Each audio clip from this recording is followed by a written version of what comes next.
السلام علیکم ورحمۃ اللہ۔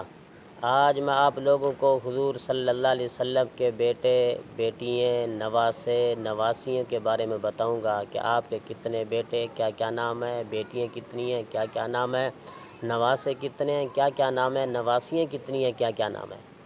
آج ہمیں دنیا کی ڈھیر ساری معلومات ہے، دنیا کی کتنی چیزوں کے نام یاد ہیں، صرف یاد نہیں ہے، معلومات نہیں ہے، تو حضور صلی اللہ علیہ وسلم کی اولاد کے بارے میں یہ معلومات نہیں ہے، نام کا پتہ نہیں ہے۔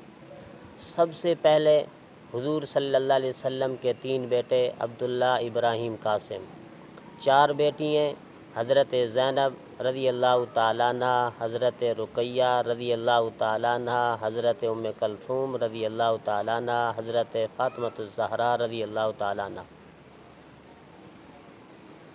اور یہ ساری اولاد حضور صلی اللہ علیہ وسلم کی حضرت خدیجہ رضی اللہ تعالیٰ عنہ سے ہے۔ ہاں، ایک بیٹا ہے حضرت ابراہیم، یہ حضرت ماریہ سے ہوا۔ اور یہ ماریہ کون ہے، کیسے حضور صلی اللہ علیہ وسلم کے پاس آئی، آپ کے حرم کے اندر کیسے داخل ہوئی، کون لے کے آیا، کس طرح آئی، کیسے سفر کیا، اس کی تفصیل انشاءاللہ کل والی ویڈیو کے اندر میں آپ لوگوں کو بتاؤں گا۔ اور آپ کے نواسے 4، نواسیاں بھی 4۔ آپ کی سب سے پہلی بیٹی حضرت زینب رضی اللہ تعالیٰ عنہ، اللہ کے نبی صلی اللہ علیہ وسلم نے ان کا نکاح ابو العاص سے کیا۔ ان سے ایک بیٹا ایک بیٹی پیدا ہوئی، یعنی حضور صلی اللہ علیہ وسلم کی ایک نواسی ایک نواسہ تھا۔ نواسے کا نام زینب، کے بیٹے کا نام علی تھا۔ یہ بچپن کے اندر ہی مرغے نے آنکھ کے اندر چونچ ماری تھی، جس کی وجہ سے وہ درد کی تاب نہ لاتے ہوئے شہید ہو گئے۔ ایک بیٹی تھی حضرت امامہ رضی اللہ تعالیٰ عنہ، ان کا نکاح علی مرتضیٰ رضی اللہ تعالیٰ عنہ سے ہوا۔ اور دوسری بیٹی ہے حضرت رقیہ رضی اللہ تعالیٰ عنہ، اس سے ایک بیٹا پیدا ہوا جس کا نام عبد الرحمن تھا۔ تیسری بیٹی حضرت ام کلثوم رضی اللہ تعالیٰ عنہ، یہ دونوں بیٹیاں حضور صلی اللہ علیہ وسلم کی، رقیہ اور ام کلثوم، ان دونوں کا نکاح اللہ کے نبی صلی اللہ علیہ وسلم نے حضرت عثمان غنی رضی اللہ تعالیٰ عنہ کے ساتھ کیا تھا۔ پہلے رقیہ کا ہوا، جب ان کا انتقال ہوا پھر حضرت ام کلثوم کا نکاح عثمان غنی رضی اللہ تعالیٰ عنہ کے ساتھ کر دیا۔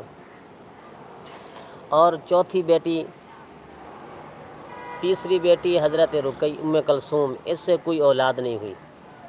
اور چوتھی بیٹی حضرت فاطمۃ الزہرا رضی اللہ تعالیٰ عنہ، ان سے 2 بیٹے 3 بیٹیاں ہیں۔ بیٹے حضرت حسن رضی اللہ تعالیٰ عنہ اور دوسرا بیٹا حسین رضی اللہ تعالیٰ عنہ، اور 3 بیٹیاں حضرت زینب، کیونکہ حضرت فاطمہ نے اپنی بیٹیوں کا نام اپنی بہنوں کے نام رکھے، حضرت زینب رضی اللہ تعالیٰ عنہ، حضرت ام کلثوم رضی اللہ تعالیٰ عنہ، حضرت رقیہ رضی اللہ تعالیٰ عنہ۔ اور یہ تینوں بیٹیاں، ایک حضرت زینب، اس کا نکاح عبداللہ بن جعفر رضی اللہ تعالیٰ عنہ کے ساتھ ہوا۔ اور حضرت ام کلثوم رضی اللہ تعالیٰ عنہ، جو حضرت علی کی بیٹی ہے، ان کا نکاح عمر فاروق رضی اللہ تعالیٰ عنہ کے ساتھ ہوا۔ اور تیسری بیٹی حضرت رقیہ، ان کا بچپن کے اندر ہی انتقال ہو گیا۔ یعنی آپ کے 4 نواسے 4 نواسی ہیں۔ یہ ہر شخص کو یاد ہونے چاہیے، ہر شخص یہ یاد کرے، کیونکہ ہم محمدی ہیں تو محمد صلی اللہ علیہ وسلم کی اولاد کے بارے میں معلومات بھی رکھیں اور یاد بھی کریں۔ اللہ تعالی ہم سب کا حامی و ناصر ہو۔ وما علینا الا البلاغ۔